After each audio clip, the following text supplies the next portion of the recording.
All right.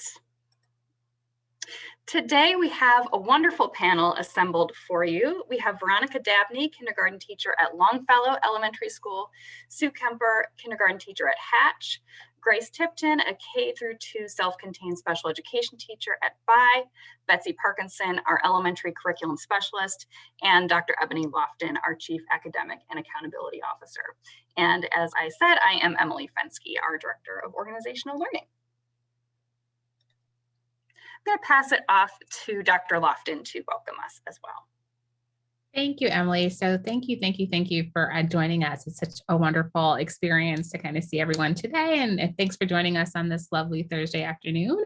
I just wanted to ground us in our vision. So obviously, welcome to District 97. So our district is really kind of rooted in creating a positive learning environment for all students that's equitable, inclusive, and focused on the whole child. And I'm so excited about kindergarten because that's really where you get the first kind of taste of what we're all about. So I'm just really excited to see all of you and to have an opportunity to speak to our wonderful teachers. So I'm excited to get things going. And I'll hand it over to Betsy. Good afternoon, everyone. I'm Betsy Parkinson, curriculum specialist for the elementary schools.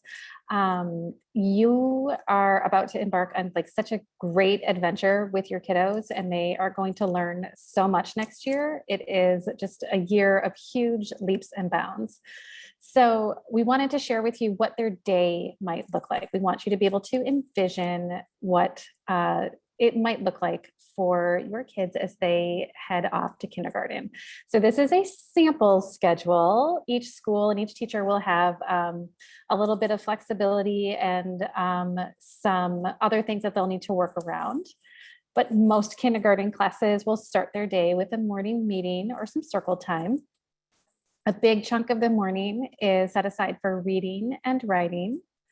The kindergarten students in D97 do have time for a snack, and different schools handle that in a different way, but there will be a snack time. There is another chunk of the day that is set aside for phonics, for learning about those letter sounds. In D97, students have about an hour for lunch and recess. So about half of that hour is spent eating and half of that hour is spent playing with their friends outside.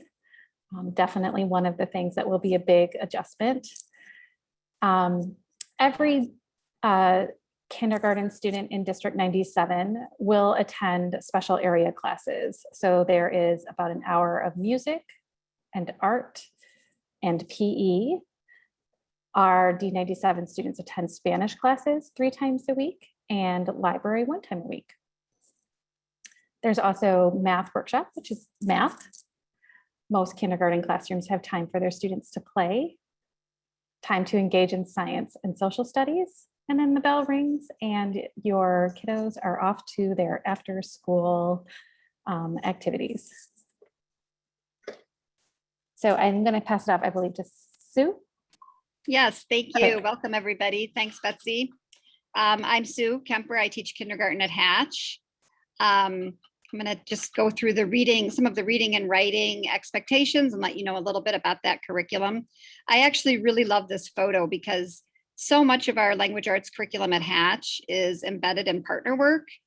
Every day, your child will be working with reading and writing partners to share books and share writing. And we spend quite a bit of time actually teaching them how to be a partner.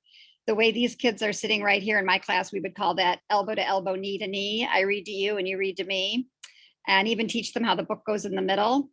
And during that time, they'll be using all their reading superpowers. And right here, we can actually see this little girl, she's pointing to a word. And one of our reading superpowers is pointer power. That's one of the things that we teach that helps with our early reading. They'll also learn about sound power and book talk power and snap word power. And just these experiences of sharing books with partners is really an authentic way for them to build their fluency and comprehension. So they'll be working a lot with other kindergartners. They will be using emergent reader books. In District 97, we're really fortunate that the curriculum that we use affords teachers a leveled library. And I know at Hatch that we have, every teacher in their classroom has their own leveled library, and we also have a library of leveled books that we can check out.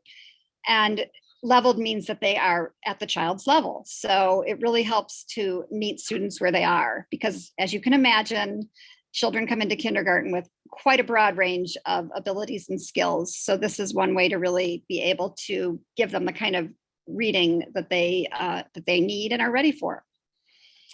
Writing is really exciting in kindergarten. I think it's one of the biggest ways that you can see progress and growth. A lot of kindergartners might come in sort of seeing themselves as non-writers, or saying, I can't write, or I don't know how to write. And one of the kind of the joys and challenges is to get them to find their voice and really take those risks and use their, we call it being a brave speller, and use their letter sounds to start just getting their thoughts on paper. And once they kind of get over that hump, you can't stop them. And they'll be doing all kinds of writing. They write narratives, they'll be writing opinion pieces, and how-to books during the year, and lots of other kinds of writing as well. We do introduce many snap words or sight words in kindergarten. You may have heard of these as high frequency words, and they are just words that we see frequently in print. And that again helps to build their fluency. And just going back up to the top for a second, of course, we spend a lot of time with letters and letter sounds. I like to call that sort of the broader umbrella of alphabetic knowledge. And for some students, that is learning their letters when they come to kindergarten, because they may not know them. Others will be graduating onto things like digraphs and vowel teams and blends, kind of depending where they are. So that's a very sort of broad kind of look at the reading and writing curriculum. Hi, Veronica Dabney, kindergarten teacher at Longfellow. One of the things that kindergartners will be learning in math is counting by ones and tens to 100, fluently adding and subtracting within 5, finding partners to 10, 5 plus 5 equals 10, 3 plus 7 equals 10, 6 and 4, and naming and describing shapes, 2D shapes, flat shapes, and 3D shapes as well. And this is a great photo. In math in our workshop, there is a lot of time for students, kindergartners, to explore the concepts that they're learning. And they do that with lots of different stations and manipulatives. So math time is a great time for exploring and building on skills that students already have, or that skills that they're working towards. Next is science. Our science curriculum starts typically with trees and weather. So students have an opportunity to go outside and explore trees and talk about different things that are made from trees and wood, and also observing the weather. We learn about different animals and their structures and their habitats and the foods that they eat. And lastly, we learn about force and motion. A lot of kindergarten classes also, during the animal and structures part, will adopt a class pet, but that's definitely a teacher preference. Sometimes it's fish or other little small mammals. So that's also a fun time for students to feel engaged and have some ownership in what they're learning.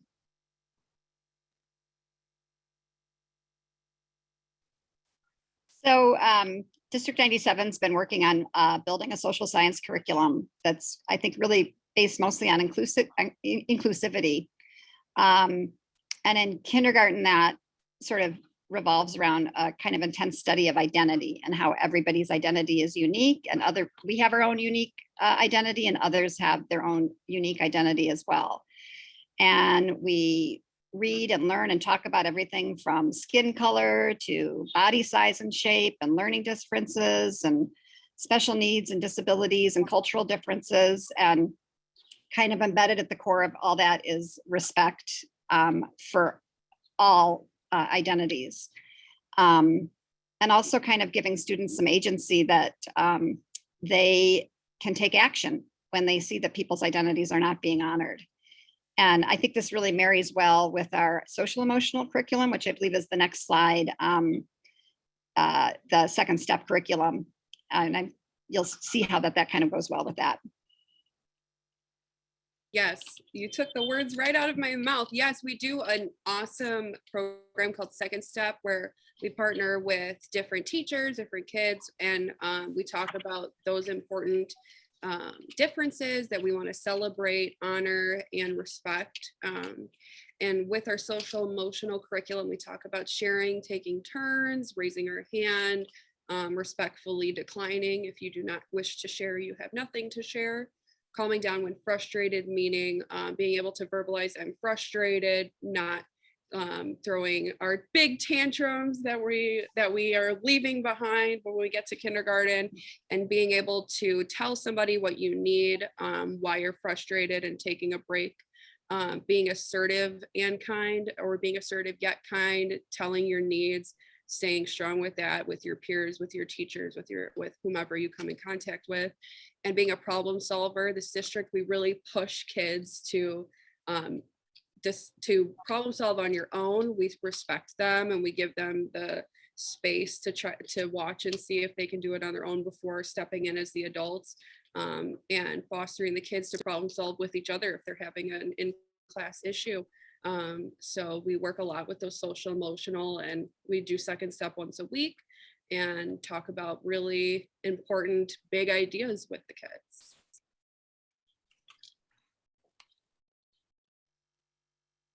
Thank you. Our next section is around ways that you can help your child prepare for kindergarten. So certainly children that are recognizing their name and maybe have had some practice writing it, that's super helpful. I know many kindergartners come into kindergarten able to write their name. Their name will be all over the room. So being able to recognize that would be helpful. Some familiarity with the alphabet, maybe singing the ABC song, maybe knowing some letters. Again, many kindergartners will come in knowing all their letters, some maybe not so much, but just sort of a understanding and familiarity with letters and the alphabet. And being able to listen and attend to a story, from the beginning, middle, and end, and having a conversation with your child about that story is a great idea. Like, was there a problem and how was it solved? And also just lots of experience with language and have fun with it. One of the things we work a lot on in kindergarten is phonemic awareness, and that's really just language play, like rhyming and singing and chanting, and any way that you can kind of embed that into your reading time at home, or be silly with words. That really helps to build their phonemic awareness, which is hearing all those sounds and seeing words around in environmental print. I bet your students probably can read some signs and things they didn't know they were actually reading, but point out words and letters and things at the grocery store. And just all that exposure is going to really help add to their experience when they come to school. For math, some skills that are always helpful to practice are counting to 20, watching out for those what we call tricky teen numbers that start from 11 and go through 19. Counting objects with one-to-one correspondence, so just touching an object and counting and saying the number out loud, and talking about shapes. And it's just good to have math conversations in general and recognizing numbers when you're on a drive or in a store, and even talking about shapes that you see in your real everyday life, pointing them out and just having conversations about what you notice about them, how many sides, 3D shapes, how many faces, and this looks like this cylinder looks like a can of soup. Just having, just incorporating math talk is very helpful for kindergarten. Next, I think I'm kicking it to Grace. Yeah, so going back to our social emotional skills, being able to take ownership of their actions, identifying we all do things wrong, how do we change it, make it better for next time? Using those calm down strategies, being able to identify where you're at in the spectrum of feelings, and if you're too excited or too upset, what can you do to calm down? What strategies can you use? Do you need to request a break? Do you need to have a restorative conversation? So that's something we really address, is giving them a bunch of strategies and giving them the space to decide which ones are best for them and how they process their emotions. Practice saying goodbye as well as hello, and waiting for a response and making sure that it is identified, not leaving the room without saying where you're or requesting where you're going as a kindergartner. Because we often want to, we're like, oh, I have to go to the bathroom, so I'm going to walk to the bathroom, and being able to say, to raise your hand and request that, or explain that you're leaving so that you are not missed and it is not confusing at the end of the day for dismissal, giving a fist bump, air high five, COVID friendly goodbye to your teacher so they know that you are leaving and not confused to where you're going. So those are some of the skills that we are going to focus on. Yeah, and language skills, I think this is kind of pretty self-explanatory, but be assertive, teach your child that they can use a respectful and strong voice to express their feelings if there's something that they don't like or something that they need or something that they like, that they can feel comfortable doing that the classroom's going to be a safe place for that.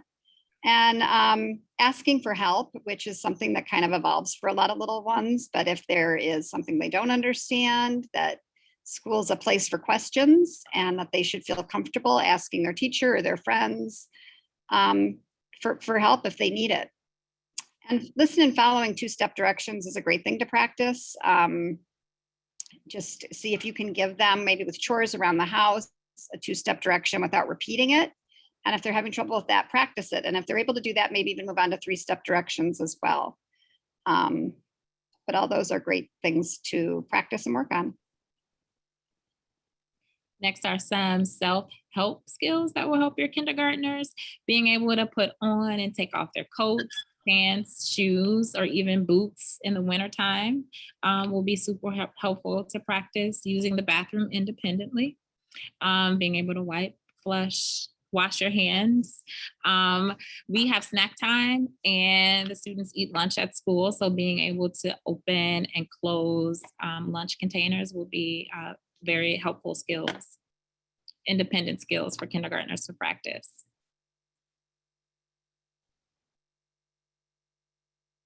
So motor skills that are really important for the safety of the students are being able to walk up and down the stairs without putting 2 feet on the steps. So 1 foot on each step going up and down, being able to sit crisscross applesauce for extended periods of time without having to wiggle, and being able to secure your trunk in the center so that you're able to attend to whatever you're being asked to do on the ground, using scissors correctly, knowing scissor safety, as well as holding a pencil or crayon instead of with your full fist, but being able to hold it with what we call a tripod grip. And we have some things for you to do. So on top of all of that, we just want to make sure that you have also finished registering for kindergarten. So just making sure that you have your SNAP code, that you've checked out our website and made an appointment for a registration, and always watching your email if you're in the middle of that process, because important updates come from the registrar all the time and will come there. Also making sure any immunization records are updated, and also making those appointments for eye and dental exams. Thank you. Thanks to our panel for all of that introduction. So I'm going to go through some of the questions that came in ahead of time. If you have additional questions, you can feel free to please put those in the chat. They should come either directly to me or directly to one of our other panelists, and we can address those as we go through the last few minutes together. All right, so our first question, we saw several variations of this question around COVID-19 and what protocols might look like next year. So I'm going to ask Dr. Lofton to speak to this one. Sure. So this is a great question. So as of right now, as I'm answering this question, what we're anticipating is kind of what's happening now. So we are definitely, for lunch when students are unmasked, we're looking at 6 feet apart, facing the same direction. In classrooms, we are trying to have students seated at 5 to 6 feet, but we do have instances where there's 3 feet distance. Masks are being worn for the majority of the day. Outside of our lunch times, we do have a crisis go system where you have to certify your child every morning and making sure that there are no symptoms. And we do have temperature checks. So that's as of this moment, I'm answering that question for the fall. However, we are just received notice from the Illinois Department of Health that we are maybe moving into some different mitigation strategies, and that meeting is next week. So those things may change next week at the end of the month, but for right now, this is where we are, but this is always kind of an ever evolving and ever changing kind of process, much like everything has been this year. So definitely stay tuned. One thing I know is that our schools over communicate and make sure that you know everything you need to know as you're entering. But if I had to answer right now, that's what I would say, but just kind of with the caveat that things will probably change next week. Thank you, Dr. Lofton. We also got a few questions around, will there be additional orientation sessions for kindergarten? And the answer is yes. You will have opportunities to connect with your school building directly. And then you will also have opportunities to participate in curriculum night at the start of the school year as well, where you'll get to know your child's teacher and get to know more about the curriculum and how processes will work in your child's classroom. So this will not be your only opportunity to learn more about kindergarten in D97. All right, our next question I'm going to put to our teacher panelists. What is the average amount of homework? How much time should families expect to spend on homework in kindergarten? We always encourage families to read daily with their students or practice specific skills like counting or snap words. But I know at Longfellow, our kindergartners don't have daily assigned homework, and sometimes it may come at the request of a parent. Our math curriculum certainly comes with homework, but it's usually at parent request. But we're just encouraging like daily conversations and reading and practicing snap words and having math talk. But for us, there's no daily assigned homework. Yeah, I agree with Veronica. We have the same policy at Hatch. And research really doesn't support a lot of homework for young children specifically. I do know I have worked with families, though. Some families, they like the structure of their child coming home and doing something. And that might be something you can have a conversation with your teacher about, like what kinds of things can we work on together, because it just works well for the way their family operates. But I always tell parents, having raised 3 kids myself, there's going to be a day where you're going to be sitting at the kitchen table and somebody's going to be crying over homework. It might be you, it might be your child, but it'll happen. And it does not have to happen in kindergarten. It's just it's not the time to be doing that. So, yeah. Yes, I will echo the same thing and speak from working in the instructional program. We really work these kids really hard at school, and we'd rather them go home and be kids and have fun with their families and get real life outdoor activities and real life learning. So we handled the academics, and just like we already stated, the research supports that we kind of separate the education stays at school and the fun, hands-on, real in life learning happens at home, and both are equally valuable. So we don't tend to give homework in the instructional program either. Thank you. I'm also seeing some questions come through in the chat on this topic as well around iPads. So questions like how much time is spent on the iPads, what types of learning is taking place on the iPads, and just talking a little bit more about what that technology piece looks like in kindergarten. If there are any teachers who would love to speak to that, I'm going to turn it over to you. Yeah, I know I'm at By School, and I know it's different for every single teacher what their comfortability is. I know we use a lot of our programs for independent work while we're moving through groups. So your kids will typically be grouped with kids at the same level, academic level that they're at. So they'll do some supplemental activities on the iPad right now because of Zoom with Roomers and Zoomers. I know a lot of other teachers, if they have Zoomers in order for the class to stay together, they're on their iPads more, but we have a lot of breaks where we go outside, take a mass break, play, do what you can to get some normalcy. But it's really different for each teacher, each school, and their comfortability with using the iPads. Yeah, I would agree. It does probably vary a lot, school to school, teacher to teacher. This year's been, so unusual because it was pretty tech heavy at the beginning of the year, particularly when we were all remote, much more so than it ever would have been.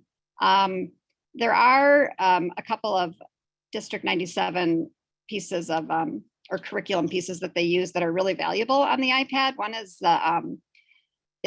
called Lexia, and it's an early literacy tool, which I think most teachers use in their classroom. Generally, probably, I would guess, about an hour a week total of that. So depending on how they would do it, maybe 15 minutes a day or something. And again, it's leveled. So students take a leveling test and then they work through levels. And I'm not a gigantic tech person in terms of teaching kids, but I think that's a really good app. And there's a couple math ones that one's related directly to our math curriculum called Zern. And I know some teachers use an app called MobyMax, again, probably sort of for maybe some of that independent math time. But, I would say limited amount of a lot of like heavy tech time in kindergarten. Thank you. And I'm also seeing this question again come up as a pattern in some of what's coming through in the chat as well. But sort of stating that my child is maybe already doing some of these reading or math skills that were maybe mentioned in our deck, and they're worried that their child might be bored. So how do we ensure that their child will be challenged and engaged? Well, I would reiterate that we have materials to address different abilities, and like within our reading curriculum, we have our leveled books. And all teachers do a good amount of small group work, small group instruction, where they're working with small groups of children, targeting certain skills for what they need. So, as you can imagine, there is a very broad range of skills in kindergarten, and there's lots of different things happening in the classroom at one time, students working on different skills. And then I just encourage you also to remember that there's always just wonderful, rich learning going on in kindergarten, no matter what your ability level. I hope you got that, a little bit of that through our social emotional curriculum and our science curriculum and play, all of our play-based things. A lot of kindergarten is learning how to be a big school and how you navigate that. And it's really important that we make those academic goals, but also that we learn how to be lifelong learners. And some of that can't be really quantified by knowing your ABCs. So just always remember to look at the big picture is what I encourage parents. Yeah, and I would say that our curriculum, a lot of it is workshop based, which gives a lot of opportunities for teachers to work one-on-one with students or in small groups while other students are doing things in their own independent way or in small groups with other kiddos. So there's a lot of time to sort of differentiate and meet students at their skill level.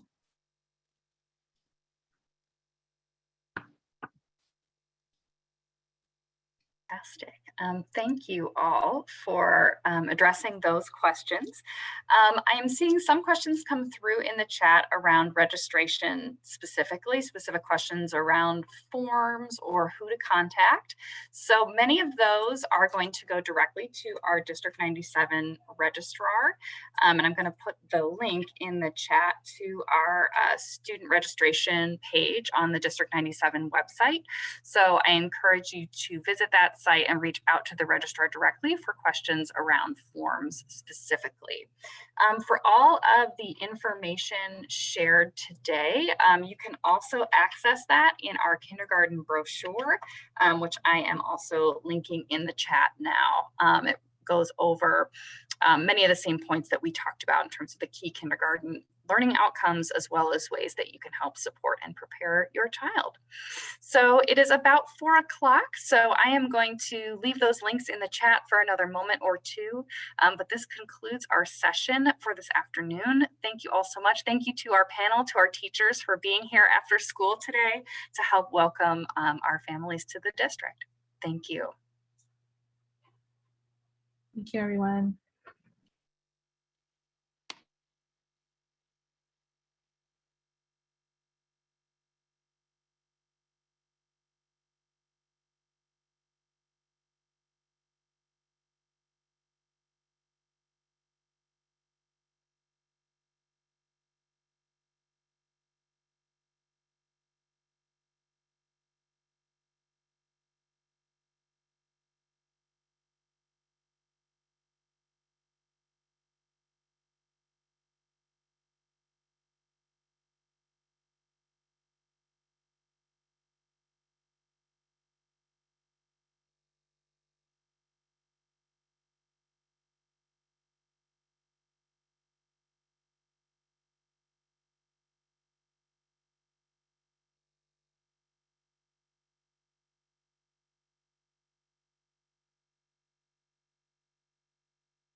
Thank you, panelists. You are all wonderful, fabulous. I appreciate you. I'm going to go ahead and end this meeting, and I will see you all next week. Yes, thank you. Thank you. Yeah. Have a great day.